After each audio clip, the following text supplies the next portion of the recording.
أعوذ بالله من الشيطان الرجيم. بسم الله الرحمن الرحيم. ولا يحسبن الذين يبخلون بما آتاهم الله من فضله هو خيرا لهم بل هو شر لهم سيطوقون ما بخلوا به يوم القيامة ولله ميراث السماوات والأرض والله بما تعملون خبير. الحمد لله والصلاة والسلام على رسول الله وعلى أما بعد.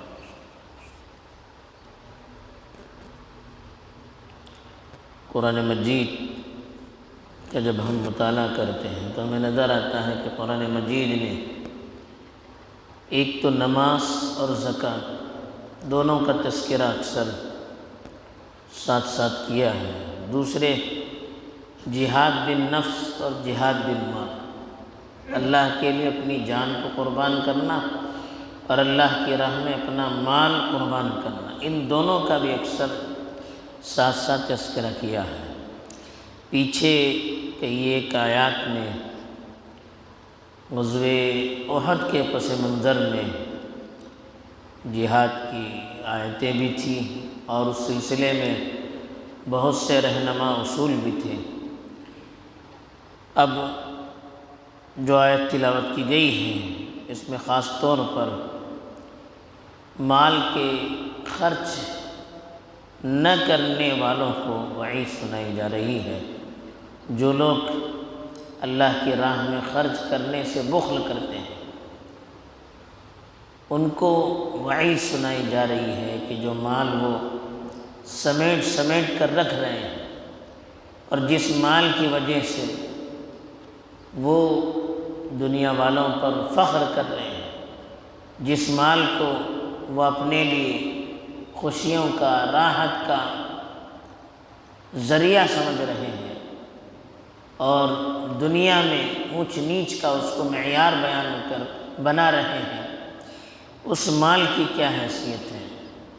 چنانچہ ارشاد ہے وَلَا يَحْسَبَنَّ الَّذِينَ، ان لوگوں کو یہ نہ سمجھنا چاہیے يَبْخَلُونَ بِمَا آتَاهُمُ اللَّهُ مِنْ فَضْلِهِ، جو اللہ نے انہیں اپنے فضل سے نوازا ہے اس میں بخل کرتے ہیں. هُوَ خَيْرًا لَهُمْ، کہ وہ ان کے لیے بہتر ہے، بل هُوَ شَرٌّ لَهُمْ، بلکہ وہ چیز ان کے لیے انتہائی بری ہے. اللہ تعالیٰ نے قرآن مجید میں مال کو اکثر جگہ پر فضل کا، اللہ کا انعام، اللہ کی نوازش. فَإِذَا قُضِيَتِ الصَّلَاةُ فَانتَشِرُوا فِي الْأَرْضِ وَابْتَغُوا مِنْ فَضْلِ اللَّهِ، جمعے کی اذان کے بعد سے خرید و فروخت صحیح نہیں ہے، لیکن اللہ نے کہا جب جمعے کی نماز سے تم فارغ ہو جاؤ تو زمین میں پھیل جاؤ اور اللہ کے فضل کو، اللہ کے رزق کو تلاش کرو. تو اللہ کا رزق اللہ کا ایک فضل ہے، اللہ کی طرف سے ایک انعام ہے، لیکن یہی رزق جب اس کا غلط استعمال ہوتا ہے تو بجائے اللہ کے فضل کے وہ ایک مصیبت میں تبدیل ہو جاتا ہے. تو اس لیے اللہ نے کہا کہ جو لوگ اللہ کے دیے ہوئے مال میں، جو مال ملتا ہے وہ اللہ کی طرف سے ایک انعام ہے، اللہ کا دیا ہوا ہے، تو اللہ کے دیے ہوئے مال میں جو لوگ کنجوسی کرتے ہیں، جو لوگ اس میں بخل کرتے ہیں، اللہ کی راہ میں اس کو خرچ کرنا نہیں چاہتے، مال کی محبت کی وجہ سے اسے سمیٹ کر رکھتے ہیں، تو ان کو یہ نہ سمجھنا چاہیے کہ وہ خیر اللہ، کہ جو انہوں نے جمع کر کے رکھا ہے اللہ کی راہ میں خرچ کیے بغیر، ضرورت مندوں کو دیے بغیر، جو فرض زکوٰۃ تھی اس کو ادا کیے بغیر اپنے پاس سمیٹ کر رکھا ہے، ان کو یہ نہ سمجھنا چاہیے مال ان کے لیے خیر کا راحت کا، سکون کا، سرخروئی کا باعث بنے گا۔ بل هو شر لهم، بلکہ یہ مال تو ان کے لیے وبال ہے، ان کے لیے مصیبتوں کا ذریعہ ہے۔ دنیا میں بھی وبال ہوتا ہے۔ جو مال صدقہ اور زکوٰۃ کے ادا کیے بغیر انسان رکھتا ہے، وہ مال ہمیشہ مصیبتوں کا سبب بنتا ہے۔ چور اچکے اس کو چرا لے جاتے ہیں، کئی پریشانیاں لاحق ہو جاتی ہیں، ان پریشانیوں میں وہ مال خرچ کیا جاتا ہے۔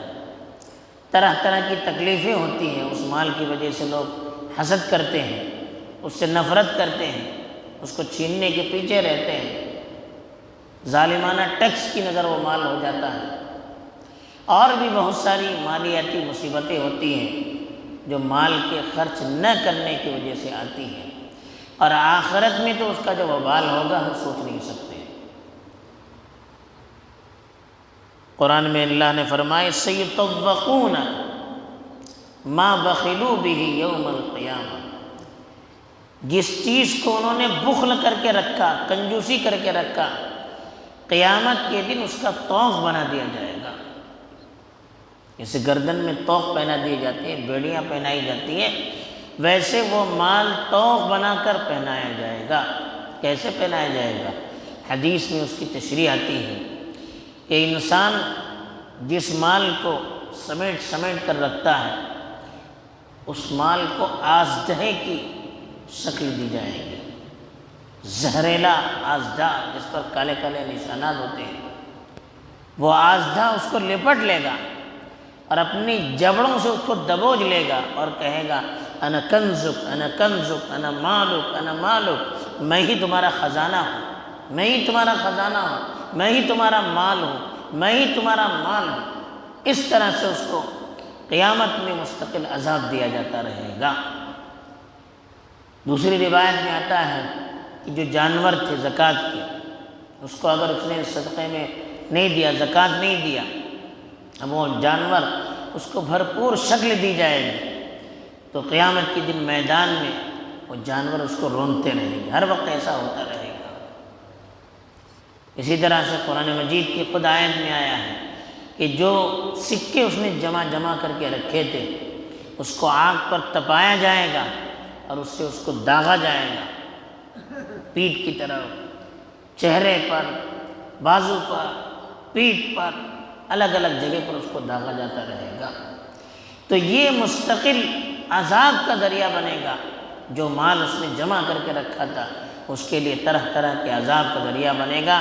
یہاں پر اللہ نے کہا سَيُطَوَّقُونَ مَا بَخِلُوا بِهِ يَوْمَ الْقِيَامَةِ، جس مال کو کنجوسی کر کے حرص و حوث میں سمیٹ کر اس نے رکھا تھا، اس مال کا اس کو طوق قیامت کے دن بنایا جائے گا، جیسے کہا گیا آزدہ کی شکل ہوگی، اور وہ مستقل اس کو عذاب ملتا رہے گا۔ پھر اللہ نے کہا وَلِلَّهِ مِيرَاثُ السَّمَاوَاتِ وَالْأَرْضِ، زمین اور آسمان کی وراثت تو اللہ ہی کی ہے۔ آپ چاہے جتنا مال جمع کریں، آپ کو چھوڑ چھاڑ کر چلا جانا ہے، آپ کو تو دنیا میں ہمیشہ رہنا نہیں ہے۔ دنیا میں جو بھی چیزیں چھوڑ جائیں گے اس کا وارث تو اللہ ہی بنے گا، سب ختم ہو جائیں گے، لیکن اللہ کی ذات باقی رہے گی۔ آپ جو کوٹھیاں، جو دولت، جو بلڈنگیں، جو کاروبار چھوڑ کر جائیں گے، اس کا مالک اللہ بنے گا۔ آپ کی چیزیں وہ نہیں رہتی ہیں، وہ کسی دوسرے کے حق میں چلی جاتی ہیں، پھر تیسرے کے حق میں چلی جاتی ہیں، پوری زمین پر اللہ ہی رہے گا، سب ختم ہو جائیں گے۔ تو اسی لیے اللہ نے کہا وَلِلَّهِ مِيرَاثُ السَّمَاوَاتِ وَالْأَرْضِ، زمین اور آسمان کا وارث تو اللہ ہے۔ جب اللہ وارث ہے، وہ باقی رہنے والا ہے، تم سب فنا ہونے والے ہو، تو تمہیں سمیٹ کر رکھنے سے فائدہ کیا ہے؟ اگر ہم اللہ کی راہ میں خرچ کریں گے تو خرچ کرنے سے مال بڑھتا جاتا ہے۔ یمحق اللہ الربا ویربی الصدقات، اللہ نے کہا کہ اللہ سود کو مٹاتے ہیں اور صدقے کو بڑھاتے ہیں۔ حدیث میں بھی آتا ہے کہ جو مال صدقہ کیا جاتا ہے وہ مال گھٹتا نہیں ہے۔ آدمی کسی کو معاف کرتا ہے تو اس کی عزت اس سے چلی نہیں جاتی ہے، بلکہ عزت اور بڑھ جاتی ہے۔ ایسے مال آدمی خرچ کرتا رہتا ہے اس کے مال میں اللہ تعالیٰ برکت دیتا ہے، دنیا میں بھی برکت دیتا ہے، اور آخرت میں جو اجر ملنے والا ہے ہم سوچ نہیں سکتے۔ اسی لیے اللہ نے کہا وَلِلَّهِ مِيرَاثُ السَّمَاوَاتِ وَالْأَرْضِ وَاللَّهُ بِمَا تَعْمَلُونَ خَبِيرٌ۔ اللہ تعالیٰ تم جو بھی عمل کرتے ہو اس سے پوری طرح باخبر ہے، چھپ کر کریں، کھل کر کریں، سامنے کریں یا کسی کے پیچھے کریں، دل میں کیا جذبہ ہے، اللہ کے لیے کرنا ہے، دکھاوے کے لیے کرنا ہے، ہر چیز سے اللہ تعالیٰ واقف ہے۔ تو ہمیں اس آیت سے یہی پیغام ملتا ہے کہ اپنے مال کا جو حصہ اللہ کی راہ میں خرچ کرنا چاہیے، خاص طور پر زکوٰۃ، اس کو وقت پر ادا کرنا چاہیے، صدقہ و خیرات کرتے رہنا چاہیے۔ اللہ کے راہ میں جب بھی جس ناحیے سے بھی خرچ کرنے کی ضرورت پڑے اس وقت خوب دل کھول کر خرچ کرنا چاہیے۔